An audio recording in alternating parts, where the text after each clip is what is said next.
Look up the word crazy in the dictionary and you might just find an asterisk beside the definition that says, listen to the Subiquitous podcast featuring Sue Duffield and you'll find out what crazy means.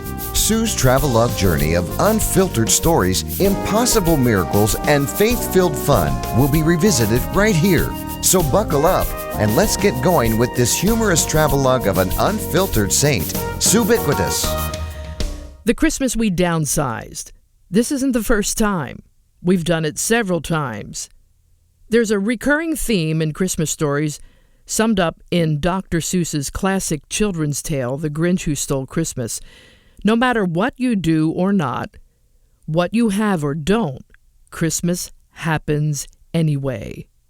My father would say that year after year, even when his salary was cut literally in half, and we thought we didn't have the funds that we needed to have Christmas. He'd always say, Christmas will happen anyway. Now, as we celebrate it, primarily as a vehicle for economic stimulation, used to be so much simpler. Honest. During my childhood, no one even mentioned the topic of Christmas until December the 15th. And on the mid-month of that possible Sunday, however it fell, my dad would drag out the outdoor Christmas lights, wrestle with untangling the wires, and test and replace the burnout bulbs, and then, kind of put up the tree and just throw it in the corner. My mom staring through her glasses. She'd start baking her applesauce cake, and then maybe the season would gently begin. But only then was I officially allowed to play I'm Dreaming of a White Christmas on the record player over and over again. And it was my job to set up that little manger scene that we had under the tree. My dad did the tinsel because I did not have the patience to hang one strand at a time like he did, nor was I tall enough either. And a handful of faded photos confirmed that the only consistent decorating for Christmas tradition of my childhood was making sure the tree leaned slightly and the star on top was off-center, and that the tinsel hung perfectly. And by the time I was in the hot middle of raising my own family, someone had figured out what a boon this Christmas season could be for commerce. So I was sucked in by the holiday frenzy vortex, just short of needing to be hospitalized for exhaustion, is what I remember most about a 20-year period when I was referred to as the Christmas mom for all of my efforts to do everything possible to kill myself by decorating and filling stockings for everyone and the dog and baking and shopping and doing Christmas musicals and entertaining and making gifts and wrapping gifts and devising new ways to shove as much activity as possible into December, starting right after Thanksgiving. Peace and joy delegated to the back seat, the call of duty to my to-do list, commandeered the bus, or I could say at the time the conversion van, duty to be, duty to meet or exceed expectations. That was Sue Duffield. I might have stopped sooner if there had been such a thing as blogging back then, maybe. It seems the buzz in the blogosphere recently is about simplifying, cutting back on decorating and spending not just money but time. And the unified consensus among blog followers include comments like this: "Thanks for giving me permission to scale back. I needed this." Keeping it real, I wonder if I would have heeded this permission way back when, or would I have soldiered on? I'm nothing if not stubborn, but I've always had to figure things out for myself, and sometimes that's the hard way. But since I'm always ahead of my time, a lifelong blessing as well as a curse, I gotta tell you, I often figure things out sooner than the mainstream. Just ask my husband, he'll tell you. Sometimes I think about it, and the next thing I know, it's being done. But my epiphany came about 10 years ago. It hit me that I was over it as I was loading up the 12 bins of Christmas decor for storage. Then and there, I gave myself permission to let go. And the following year, I offered my daughter everything but the bin of tree ornaments, and of course, She wasn't all that interested in my stuff. She had her own stuff. So I continued to do a tree until about 3 years ago when we moved into this 900 square foot apartment. Now, I decorate over the sink and I get out my neon green tree from Home Depot. There's a little bit of greenery and some fake red berries here and there, maybe a poinsettia, some candles, an arrangement on the kitchen table. This year, though, I also filled a glass jar with red, green, and white Jordan almonds. That looked beautiful, but then we ate them all.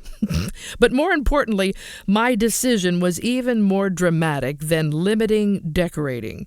It was suggested as a family we collectively agreed to limit gifts this year. Further, in the same time frame that I quit overdoing Christmas, I also started a tradition of having and giving books about Christmas to my grandkids. Perfect. And we even decided that we'll give them gifts they can open here at the apartment, then leave them here so that they have something to play with when they come here. Brilliant idea. Now here's the really crazy part. Amazingly enough, a decade ago, we had no idea we were trending. We thought we were reclaiming sanity and returning to the real reason for the season. There was no media coverage or national dialogue or social media flurry about our decision to do Christmas differently without spending a fortune. No collective opinion or permission required. I could claim we are just that smart, but it's more likely we were blindly blessed to figure out that thing about Christmas coming anyway is and was always about Jesus, not what we do or don't do to acknowledge his birth. The world was weary and hurting and frenzied and distracted by things and duty and expectations and law that could not save. It was pretty hopeless. You've heard this before. I'll read you why. It says in Scripture, he came anyway, as a babe, no less, not only giving us permission to let go and rise above all the useless frazzle, but also bestowing the best gift ever, the way to genuine joy and divine peace. While packing up for our last move, I found the bin of ornaments, which were things probably from the 70s all the way through to the 90s, but more than that, a collection of stories of our own family's Christmases past that need to be told. And I realized then that I may not likely decorate another tree or get out my flamboyant Christmas spode china for a few years, so I kind of hid a letter and sealed it and put it on top of that bin and then closed it and sealed it. And it sits on a bunch of boxes in the garage waiting like a time capsule. So if we're all about downsizing the Christmas clutter, what if we upsize our testimony about what Christ has done for us? Okay, that sounds like a good one. Just as a testimony in a court of law is public, your testimony tells others about Jesus. It's a way to share the gospel by giving evidence of how God has worked in your life. It does not have to be dramatic. It just has to be yours. And whether we're having coffee with a friend, helping a neighbor, or interacting with a stranger at the store, we can be ready with an answer to explain this new life, no matter how many years you've been walking with him, the new life that you have in Jesus. Always, always be prepared to give an answer to everyone who asks you to give the reason for the hope that you have. But do this with gentleness and respect. 1 Peter chapter 3, verse 15 says this, "We may not have had a spectacular encounter with Jesus as Paul did, but we can share our life before Jesus, how we encountered him, and how that changed our life. Our testimony is powerful, no matter how ordinary we may think it may be. You can explain how you learned about Jesus' love and wanted to love him back, and that's made all the difference." And that's the paraphrase of that verse in Peter. It's your story. No one can argue with it. You know Jesus is real. I know Jesus is real.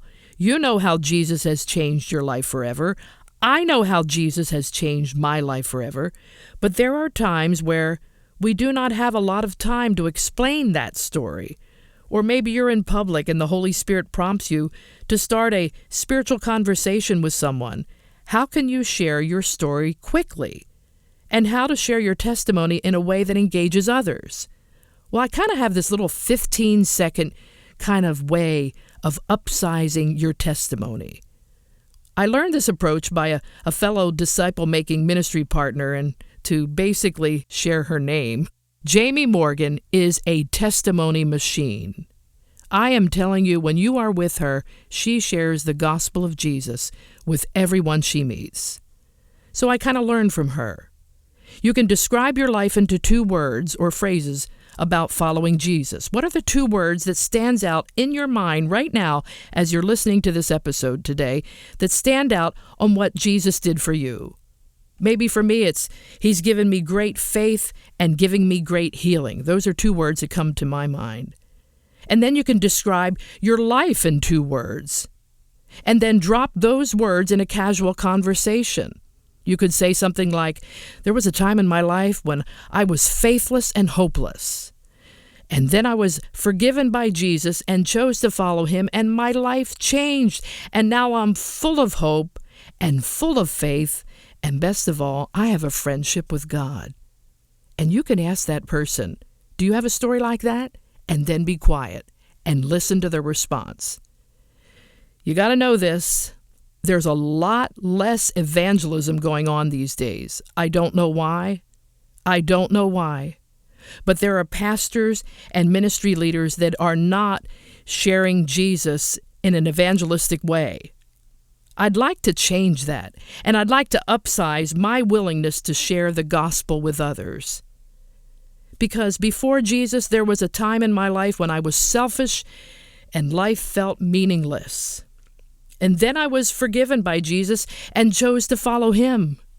My life changed, and now I find joy in serving others and having purpose in my life. That is the best way to engage any listener or any person that you come in contact with. And I also say this, best of all, I have a friendship with God. Do you have a story like that? You could ask them that. Do you have a friendship with God? Oh, sit back and wait for the response. I love how the testimony approach shows how God worked in our life and how we can ask the listener for a response. Quick and easy, and even if you're on the plane and sitting next to the person that may want to strike up a conversation with you. I love it especially when they ask me what I do. Because what I do and who I am is totally different. Even though they're kind of going together, I love sharing the story of who I am first than what I do. Yeah, Christmas is for downsizing. But you know what? Jesus is for upsizing. And I say that in all confidence as we approach the end of the year. Blessings to you and your family on this Christmas, and we especially want to say how much we have loved and appreciated your attention, your devotion, and your financial gifts this year. We simply can't do what we do without you. And our prayer is that you downsize the clutter in your life and upsize the gospel like never before. Keep in touch by getting on SueDuffield.com today.